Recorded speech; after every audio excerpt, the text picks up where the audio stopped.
Bienvenue sur FR Délinet. Notre actualité d'aujourd'hui parlera de « Demain nous appartient », spoilé, le secret du mouvement Solidarité Verte d'Ophélie et Anthony. Une cellule de crise est constituée à proximité du Spoon, où Ophélie, Solange Fréjean, retient 8 sétois en otage. Anthony, Benjamin Guettet, se charge de surveiller la blessure de Sylvain, Arnaud Henriet. San Senupu, Ulysse, Sébastien Capgras, échafaudent un plan pour maîtriser la preneuse d'otages. À l'image de Sylvain, Anthony l'en dissuade. Ophélie fait part de ses revendications à la police. Elle affirme être leader de Solidarité Verte, mouvement qui souhaite alerter sur la pollution dans le port de Sète. Elle exige l'interdiction immédiate de tous les plastiques à usage unique et la fermeture du port aux bateaux. Le commandant Constant pense que la preneuse d'otages les a induits en erreur pour gagner du temps. Il en déduit que la ravisseuse s'intéresse, soit à l'un des otages, soit au Spoon en lui-même.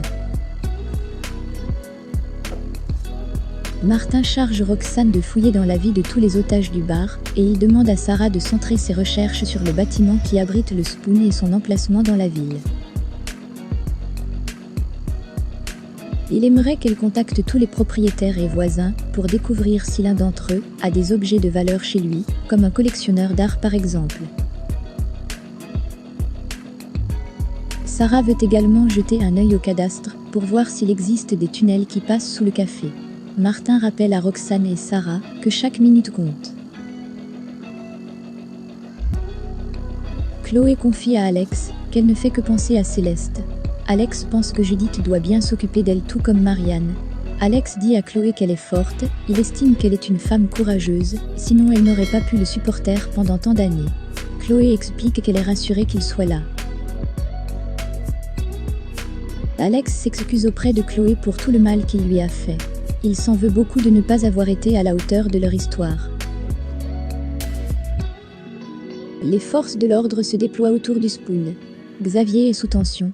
Certains otages envisagent d'attaquer en nombre la braqueuse mais Anthony, son complice, essaie de les en dissuader.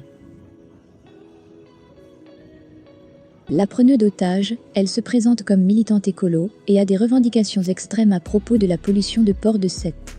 Xavier demande à ses hommes de faire des recherches sur ces éco-terroristes. Ils ne trouvent rien, ils pensent qu'il s'agit de fausses annonces.